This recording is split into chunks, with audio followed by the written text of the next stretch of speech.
well. They were able to take advantage, dismantle all these initiations. Aurora wanted to get onto them. So do we like it a bit more for Cloud9? Is it very clear cut in how they want to execute it? I mean, both these teams have really good fight. I just think for Aurora, it's very easy to do. They have SF Morph. It's like very passive, don't do any type of heroes. But Jabs has to have one hell of a game and get an early Blink Dagger. Otherwise, the map might get hard to play. Tinker's going to be TPing ever. You're going to be TPing with Underlord. You have the long range initiations. Wind Ranger has stuns, buys Gleipnir. You're really low on lockdown this game with Aurora, and that's a little concern. Jabs has to have a great game.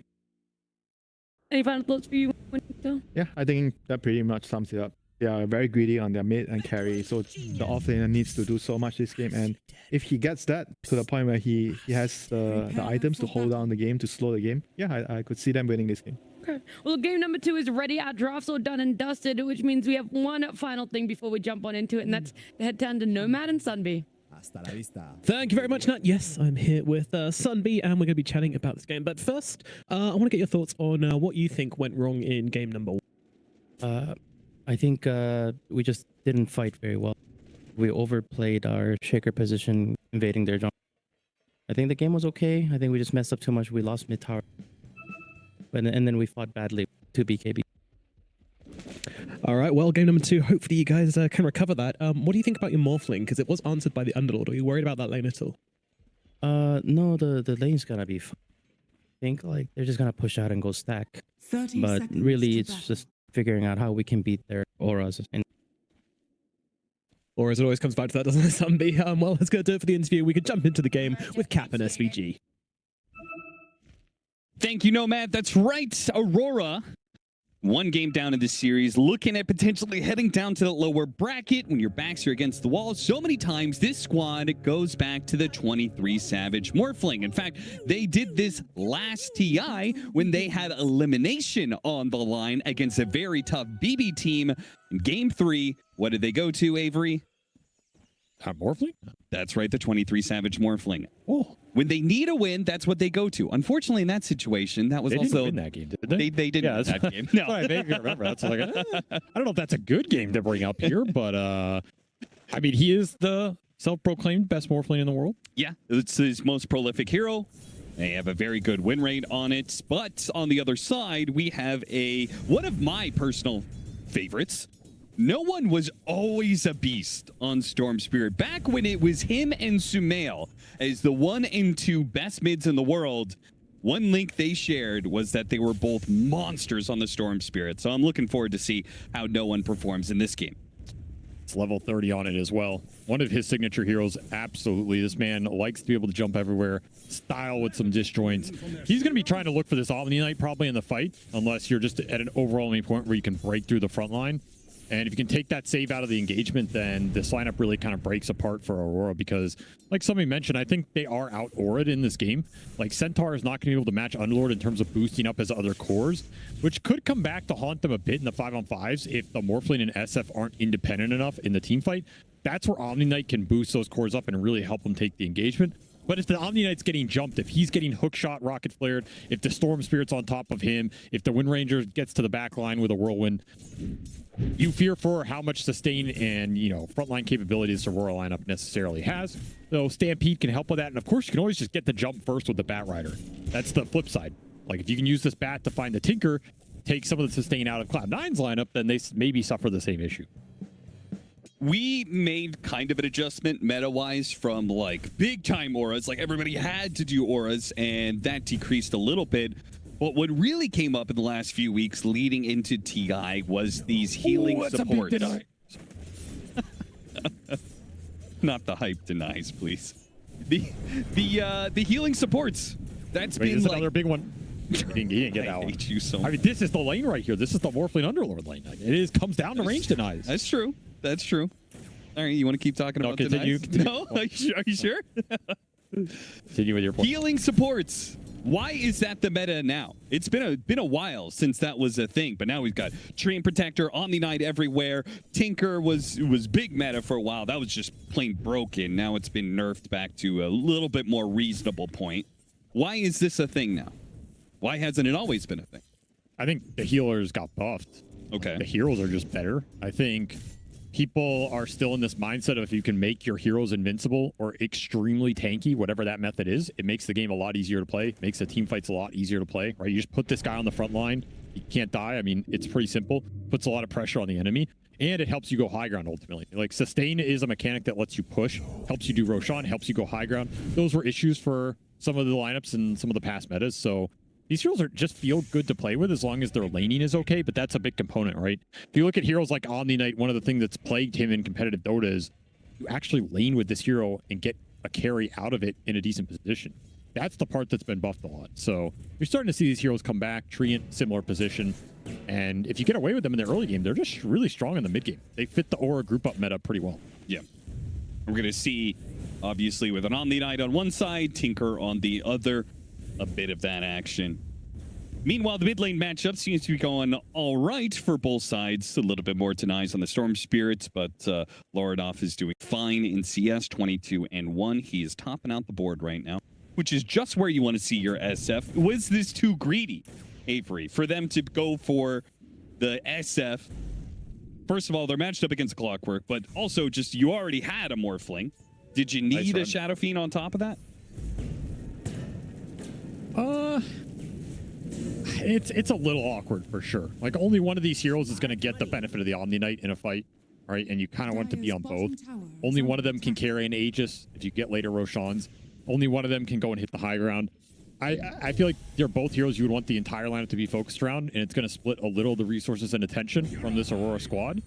But of course, if they feel like the SF can do well in the lane and in the early game and give you that extra damage threat in the fight, I could see it pay off, but he needs to have a really good game here.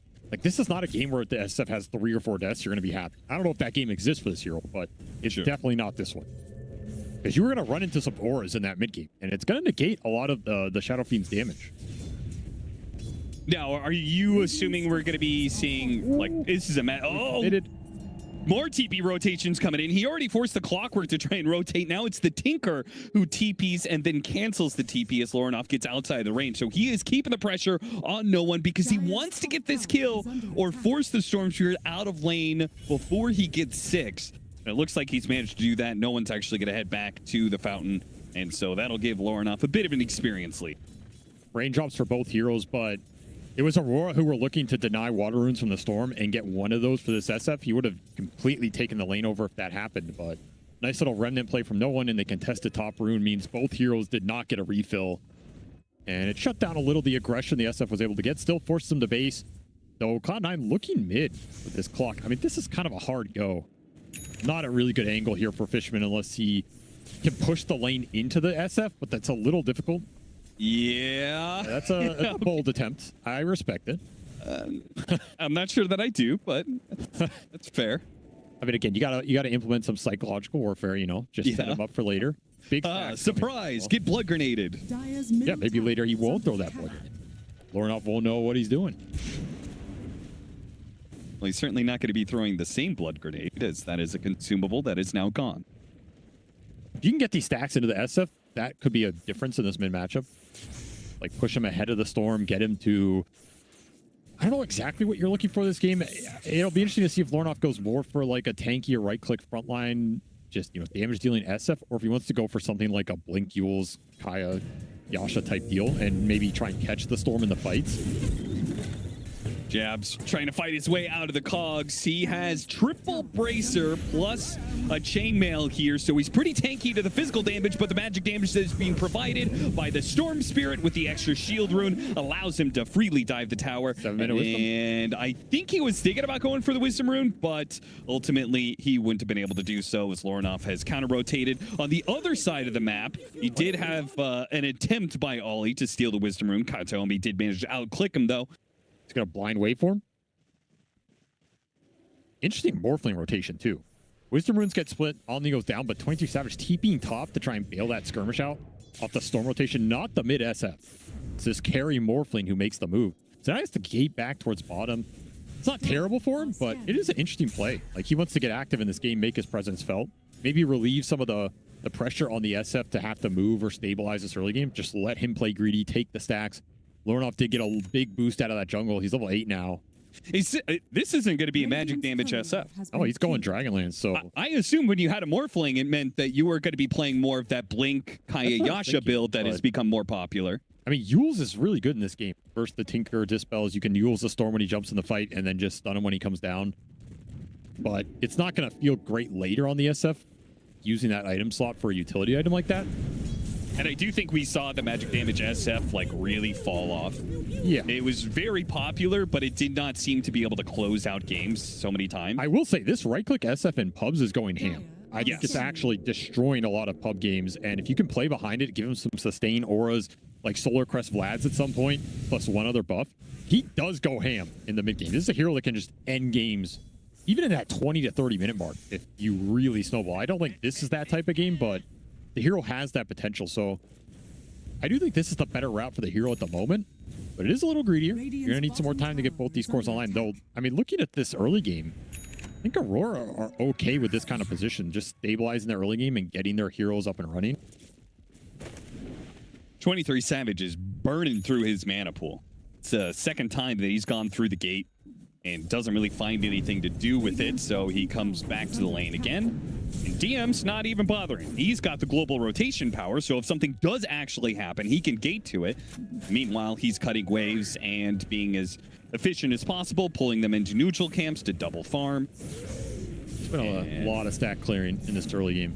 No one is also trying to be efficient, getting into the enemy jungle and taking away their stacks. Multiple of them.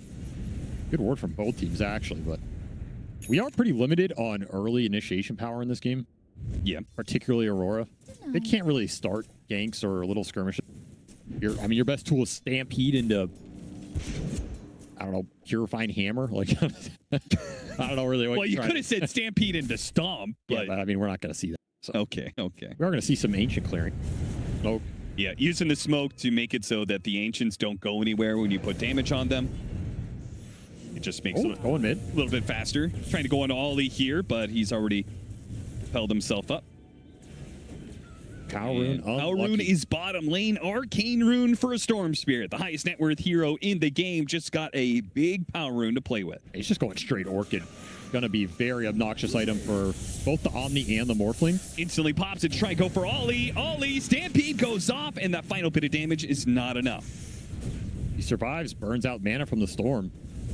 Stacks being cleared right now from Cloud9, so I don't think they're too sad about missing out, but no one's not finding early Galvanized stacks or any sort of momentum on the Storm. Top tower is under attack. Watson back through the gate. I mean, he says, I can do that too.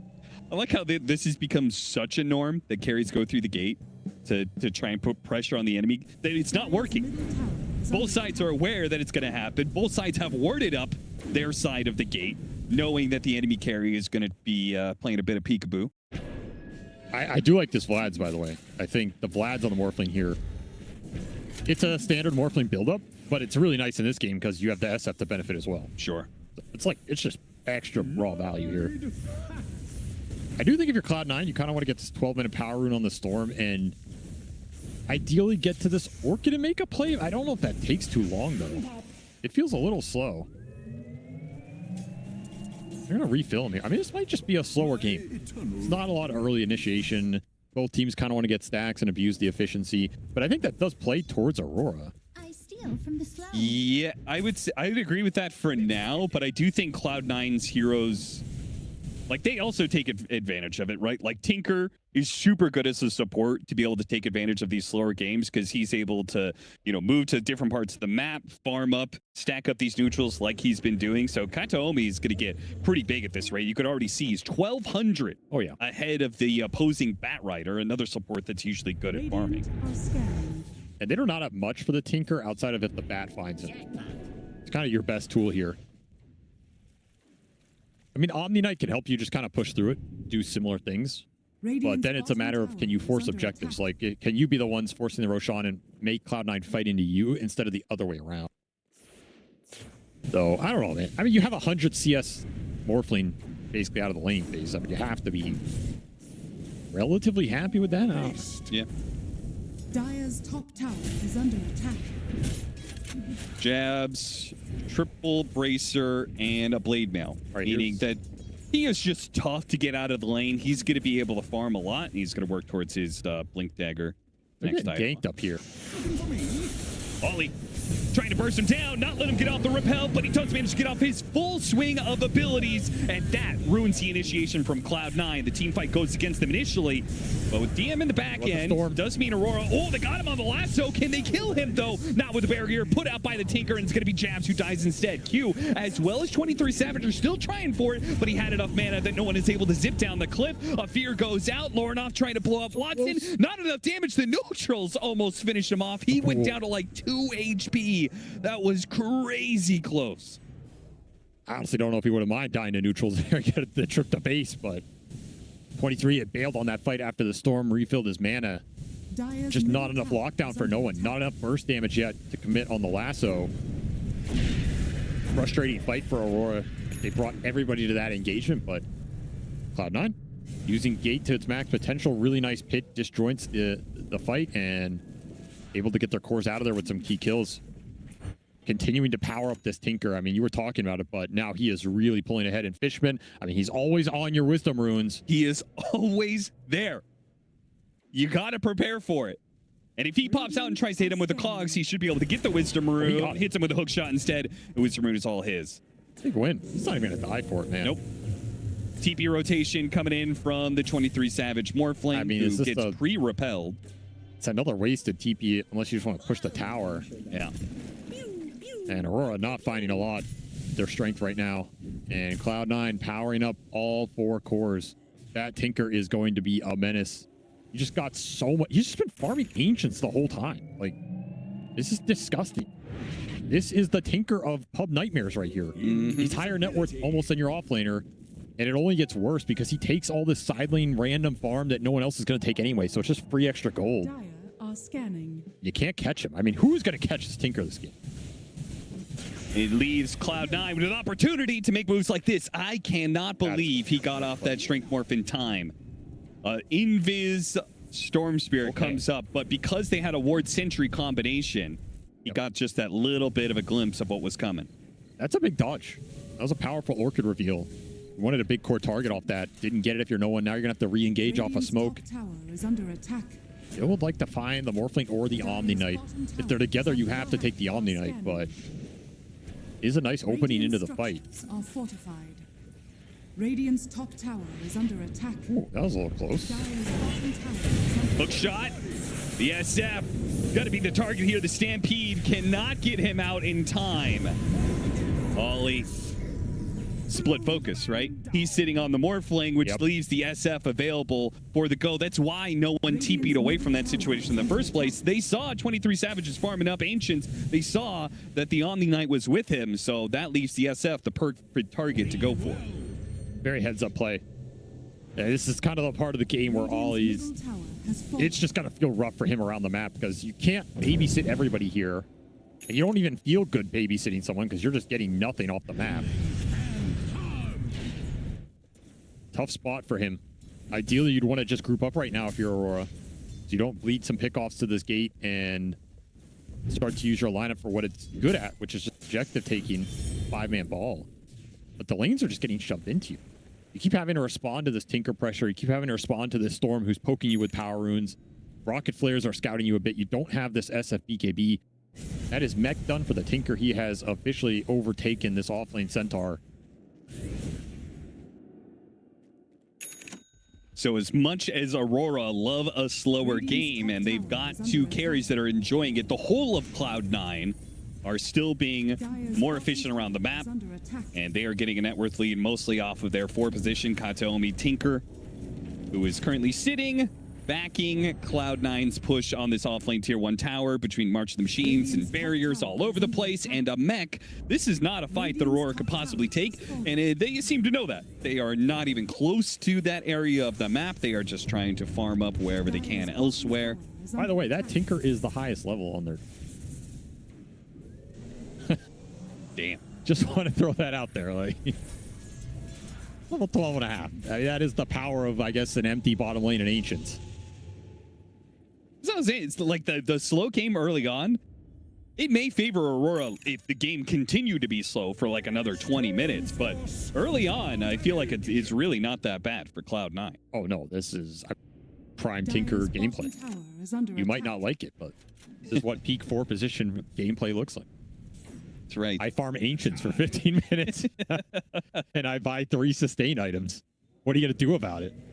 What, you thought these ancient stacks were for you? No. Not for my At least carry, not Tinker- for my mid, it's for me. At least Tinker has to, you know, hit the big skill shots later on. Saying like, Right, the yeah, warp flares and the of course. lasers and, you know, hit these really difficult spells. In the Yeah, he definitely doesn't just sit there and spam March the Machines and Barrier over and over and over again. Found the Omni Knight. Yeah, good kill. 23 Savage Is under attack. cannot protect his support. Trade his life for an Observer Ward. 23 Savage says that's a fair. Radiant's middle tower Regen is Rune's under going to attack. get no one straight back up to full here, so they can keep looking for plays. It's out on that one. More And passivity bottom from tower Aurora. Like, is they under have the attack. Bat Blink. They're closing in on the SFBKB. Maybe that's the big item here. first Hook shot mid of the game. accuracy. A bit more accurate than the Marana arrows from last game. Dire's top tower is under attack. I mean, something's got to happen here for Aurora. I do not think this type of Dire just are farm trading scanning. is going to work out for them in the long run. It's hard to imagine it does. Especially if Storm just gets the free BKB here, like, he's a god in the fight. Basically untouchable. You have to lasso him and burst him with physical in the lasso through all the Tinker heal. I just don't see that happening. I would love to see a stat where it's like average number of kills in the first 30 minutes of the game. Because undoubtedly Aurora has to be at the bottom there. Oh yeah, I mean, it's them for sure. 2 kills in 20 minutes. This is a standard Aurora game, I feel like. A little bit of reveal there from the Rocket Flare. Again, the Fishman's playing a support that gets information on Aurora, which is maybe part of the reason of the passivity. It's very hard to make moves. Yep. But as that Rocket Flare gets used, they smoke up as a 4-man here. 23 Savage is going to show on the wave mid while the other 4 make a move and catch Fishman. Cogs locks him in, makes it a little awkward, can't actually pull the Clockwork back to his team, and the Clockwork's going to go back in with a gate coming in from the other side. Lornoff does have BKB. Cloud9 jumped in and jumped out. A gate that came in from behind, and he does actually go through it. Hits him with a big pit on 4, then backs away. Cloud9 did a great job of poking at Aurora there. Got the BKB out of Lornoff without committing too much. All they lost was the Fishman Clockwork. Nothing too bad. That was such an awkward fight. I mean, it's the last hero you want to find with this 5-man smoke. Yep. Or the last player you want to find, too, to be honest. Maybe 5-man smoke for Fishman, you don't even kill him, and then he goes back in, and it's just like... It's a morale loss or something, huh?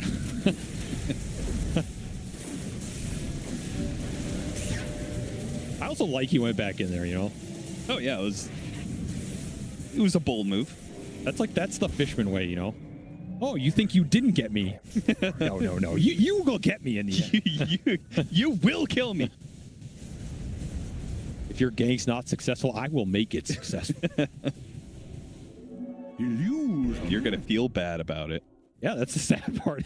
It's like every time you kill Fishman, he makes you feel bad about it. I mean, they got the SFBKB. Like, I don't think Lornoff's happy about this gank, you know? We got a Tormentor here out of the Morphling, fairly efficient.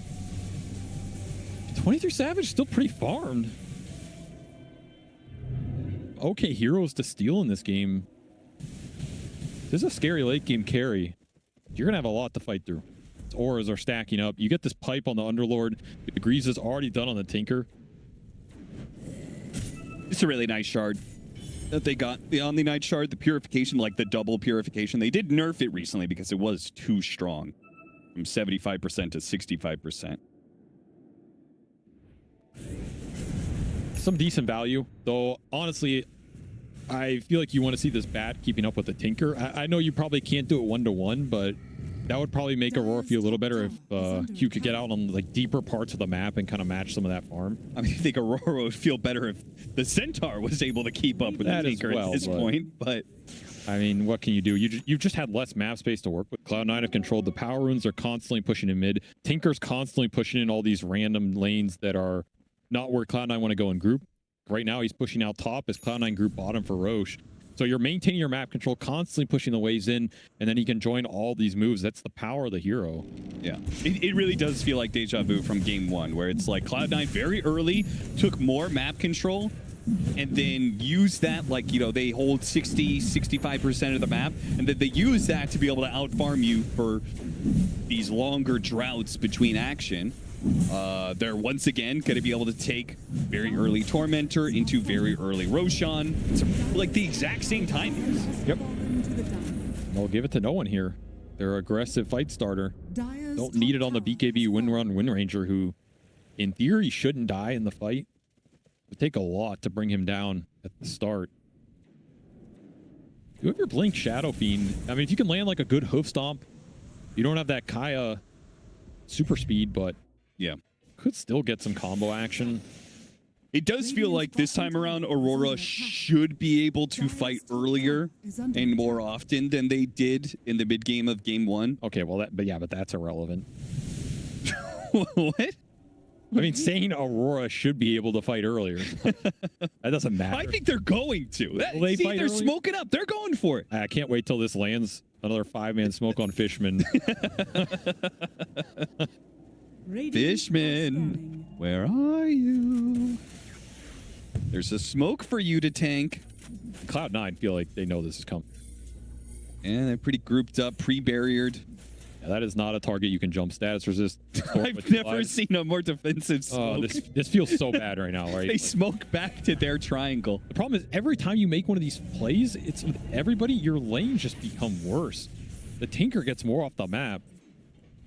I just can't believe if they didn't want to go on mid, that they didn't like push up into the enemy jungle and see if they could catch somebody on like the tier 2 area or the sides of the map. They just straight up saw like 2 cores mid and said, nah. This Warp Flare it's coming soon. He already has Aether Lens. You got to remember, this thing can just perma-root heroes. Yeah. It's going to make the Morphlings so sad in the fight. We saw the anti-synergy in the series yesterday where they had Bat Rider and Tinker on the same team. Yeah, and the Warp Flare killed the lasso. But here, you could actually kill the... I'm not sure if it works, but you could kill the enemy lasso, maybe. Warp Flare. No one is trying to make use of this Aegis. Unfortunately, Aurora playing so grouped up and so defensively that they have caught a Centaur underneath a tier 2. That's just not a good target to go for. With a Pipe Blade Mail and Vanguard working towards a Crimson and an Omni Knight behind him, there's just no way you're gonna really force this. So, chilling out for now. This has got to be one of the weirder Aegis periods I've ever... I would say another difference between game one and this game is also the fact that Aurora feel a lot better going late game. I think, just because difference between Wind Ranger and Luna, they also have like SF and Morphling scaling up. Like I feel like the pressure is on Cloud9 to be more active than they were. Yeah. Tempted go on to 23 Savage with the Orchid. Not going to be good enough initially, but with the follow-up there, Shackle Shot, Hook Shot, Cox pushing him backwards, Rod of Atos holding him in, then a pit, and a disable after disable after disable that will finally bring down the Morphling. Just infinite root ability. Need the BKB on the Morph to even play this game at this point. That's a big pickoff. Say you're happy you're going late here if you're Aurora, but not if you bleed out a net worth lead on this map. You've kept it pretty close so far. I will also say this Wind Ranger in the late game is no joke. We saw what this hero could do yesterday, particularly in that Gaimin series. You just get to this dataless Ags late game, you run in, BKB Whirlwind, everybody's getting crit down. It's nasty. Yep. You have some Guardian Angel to play with and some stuff, but you don't have that big aura buyer really, so Radiant's top tower has it's gonna be annoying. I mean, the Crimson Guard's going to be pretty effective from I guess Centaur. you have Centaur. Yeah, like he's going to give you a lot of damage block with his no boots, all strength build. This is a good Crimson carrier, so you have that to fall back on. I mean, I almost forgot the Centaur was in this game. Yeah, that's fair. That's fair. I don't know if he's had a lot to do. I mean, this is a game you probably could have taken a 20-minute nap and woken up for the conclusion at 45 minutes to see what happens. You have damage room though. Ooh. Are they going to do anything with The that? Crimson's done. Of course they're not. Don't rule him out right now. Or no. Like 23 Savage is already moving away from his team. Aegis gonna run out here. 28 minutes, Aegis running out, amp damage room.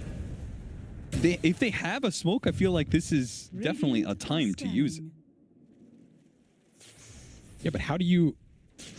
Like, you don't have a vision mechanism. You just have to smoke into them and jump somebody with bat. I feel like it's been the problem the whole game. Like, that play is not that simple. Isn't it? I feel like Cloud9 are spread around the map, and there's always somebody farming the top part of the map. Maybe it's not, the target you actually want to go for, but somebody. Tinker just makes the map difficult to play. Makes the jumps hard, too. I mean, you got to be looking for it, but... Yeah, that's fair enough. The map, all your lanes are pushed in constantly. They do not have the best wave clear on the side of Aurora, nor the best mobility to push the lane and then quickly get to some other part of the map. So instead, accept the waves that are pushing into you. Accept the mana from heaven. Continue to build up gold. Cloud9 are obviously not shy about doing the same. They are getting the better exchange of it when it comes to net worth. I mean, if you get this Morphling BKB in time for Roche, Daedalus is done for the Wind Ranger. Both these carries are kind of hitting a nice little peak here for both teams. I think neither is going to want to give up this next Roshan. It's going to determine a lot in this game. Well, I didn't think Aurora wanted to give up second Roshan in the last game with their BKB timings, but yeah, I don't know what happened with that one. I don't know if they know. So we went back to Yashikaya on the SF. So we are still looking with this Requiem build. It's just started off with the Draglance. Okay, here's the play you were asking for. The smoke to top. Will it be good? Will it be good to smoke into an Underlord next to a tier 2 tower? He's dead. Is Cloud9 going to rotate back to it? No, because they found something else. They were also making an aggressive move. They ran into the Centaur, and Jabs is going to be able to get off his full swing of spells. He may still be dead, but his team is coming into it. Fisherman really goes and hits the hook shot onto the Omni Knight. A Requiem goes out, but most of the Cloud9 heroes have already popped their BKBs and backed away, and they're trying to get 23 Savage. Big burst of damage, though, brings down no one. They do manage to hit a shackle. That finishes him off. A big crit from Watson nails him right as 23 Savage is looking to waveform away, and another root comes out. The SF, we talked about it, once the BKBs are down, there is a seemingly infinite number of disables. A shackle shot that lands. Can anybody stop Watson? No, he just mows down hero after hero after hero. I mean, Watson, God, he just absolutely took this fight over. I'm not even sure if that crit went through the wind run. Because 23 Savage damage. He had stolen wind run there, and he got shackled down. I think it was running out right at the end. But that is a timely crit, a timely set of disables from Watson. I think every shackle landed that fight. He's still looking for more. I mean, this might be a little too much here. Yeah, he doesn't have Whirlwind yet. Look at the poke. Wind Ranger, man. Once you have this Daedalus, you are just disgusting in the fight. Yeah, the Omni Knight, I think they mass TP'd into that fight, and he did have his ultimate up, but he just got hook shot so quickly. Shout out to Fishman for recognizing that play. Omni Knight comes in, boom, instantly hook shot, no chance for Guardian Angel. That was huge. Or any purification saves. That would have made a world of difference. See, 23 Savage, he pops Windrun here. I feel like this crit just went, I don't even know, like it just timed out or what. And the Warp Flares, they're going to start to add up if this Tinker's still alive towards the end of the fight too. Yeah. Cannot sleep on it.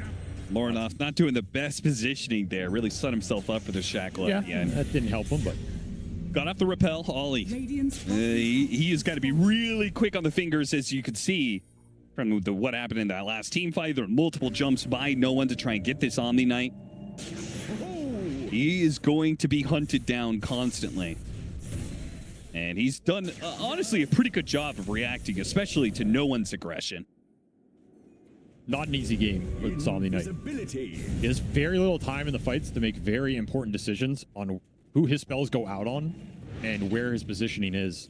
Maybe the most important thing for Aurora. Can this Omni Knight stay alive, and does he get his spells off at the right time on the right person? It's a lot to ask for in a game where there's a lot of backline jump and like a whirlwind Wind Ranger going through and a lot of nonsense. So be the Roche contesting smoke, try and push out on the map, find something, get some vision out. Yeah, they had some very deep vision from the side of Cloud9. One really deep on the mid lane, and this bottom ward is still up. So Aurora make the right call of smoking from within their own base. And Q, his smoke breaks, but he doesn't get the jump. He blinks after no one, but no one is already... And you blew it. You blew your one opportunity as Aurora to maybe get yourself a free Roshan. I mean, if you get the lasso on this Storm Spirit... Okay, but here's the question. If this Roche spawns, do you just start doing it with Vlad's Morphling? Sure. With your BKBs, you can position the Omni Knight really far in the back. You make the Tinker go into you. Unfortunately, it is not going to spawn, so this decision is irrelevant as Cloud9 are just going to force the fight. But you do have high ground positioning here. You can protect your Omni Knight. This is the type of setup that could work for Aurora. Yeah, they're going to do it. I think this is the correct decision, but you have to be fast on the clicking. You have to pop your BKBs if the fight comes to you, and you have to think about the hook shot, testing Roshan. The gate right next to the pits. They're about to finish up the Roshan. Can they get there in time? No one. Hook shot goes out, but he grabbed the Aegis. 23 Savage. Now it's an opportunity to win the fight with 2 lives. Lornoff already hitting the big Requiem. Watson's dicing him up, though. This whirlwind is kicking in. The SF inside of the pit. Heels coming out. Ollie in the corner trying to save Lornoff's life, and he does it. He gets the SF out of there. Jabs is still stuck, though, as is the supports. Ollie has been left behind by his cores. 23 Savage is still around. Not sure where he went to, but it looks like he is angling for DM. That's not going to happen. Too many disables, and he's going to lose his first life. And on his second life, is there anything he can do about it? No one's around to be able to help him out. Well, no one himself. The Storm Spirit is going to go for it. Nice shackle shot. Ollie is here on the side, but if he shows himself, he's dead, and it probably wouldn't save 23 Savage anyway. Not enough gas in the tank to tank the second half of that fight with the Storm Spirit buyback. And Watson still standing strong. No one's contesting this Wind Ranger. Huge problem for Aurora, despite the fact they managed to snatch the Aegis out of that hook shot. It's the only thing that really went right for them there. Plus that Requiem, I mean, it did delete the Storm instantly. But you have this Tinker just doing so much work. Hex was completed before that fight, and Katayomi just lives throughout the entire thing. Plus Watson going in here. It's just so much damage adding up. He has another Whirlwind on the second half of this. Surprised Lornoff got out of there. Didn't look too bad at this point, but when your Centaur and Bat are gone from the fight, no one coming in the second time, you don't have any control left. Morphling just gets permanently rooted, can't hit anything, doesn't have BKB. You're useless. Yeah. They also, they used the Requiem on top of DM. It did hardly any damage because he's a pipe carrier and super tanky. And then 23 Savage also tried to put damage on the Unlord. Didn't work. Obviously, his damage being cut down quite heavily by the Atrophy Aura. So, this combination of just a disgusting amount of sustain, barrier after barrier after barrier. Defense matrix on all of these heroes from the side of Cloud9. You've got pipes going around, you've got heals guarding Greaves, he's got the individual heal of the Holy Locket as well, and he's got a Scythe of Vice. Get the grab on the Wind Ranger, try and blow him up with the Requiem. Is it all gonna be enough? So much commitment, but Watson is fine. He went down to about half HP and has about 2,000 HP and barriers left, and now he pushes forward, pops his Whirlwind, pops his Satanic, heals himself back up to full, and you have blown your initiation as Aurora. You don't really get a second chance now. On cooldown for a minute here. You know, right before that fight started, I was about to say, you have to find this Tinker. He did not find the Tinker. No. And you can't kill anybody if you don't find this guy. This is what makes this hero broken on a certain level. It's find Tinker or bust, and this hero is very difficult to find at this point. In the trees, Fence Matrix for everybody, a little bit of Solar Crest action. I mean, Aurora, if you want to take this fight, it feels like you have to be able to smoke wraparound or something. I mean, you said the Bat Rider has got to be hunting his counterpart in the Tinker, and I'm not sure if we've seen that interaction once. You just have no dispel for all these barriers and everything going out. Like, you don't really have a Hex of your own. So even if you're pulling Watson into Requiem, there's just not a lot of long-term control. And Tinker's just going to keep throwing out these barrier shields. He's going to keep healing you with Greaves, Locket, Matrix. Someone's getting warp flared. The MKB would go a long ways if he could get it. But he's spotted right as he's about to complete it on the hard camp. He just needed a little bit more farm to complete the MKB. Gets caught in the act with 2 lanes of barracks already down. No buyback available. It is inevitable at this point that Cloud9 will get Megas. You had 1 T-fight left in you, and that might have just been it.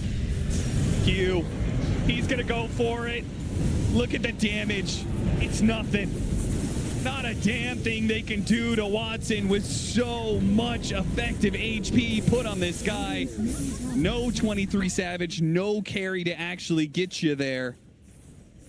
And that will be a 2-0 for Cloud9. I mean, I feel like they were the favorites coming into this series, and they absolutely showed why. This team has a near immaculate record at this event so far. They are picking what they know how to play, making it look really strong. They're playing some of the meta heroes, some of the off meta heroes. They're winning lanes. They have some of the highest KDA players. They have won a lot in a row right now. This team has momentum. If you are not watching Cloud9 right now and afraid of facing this team,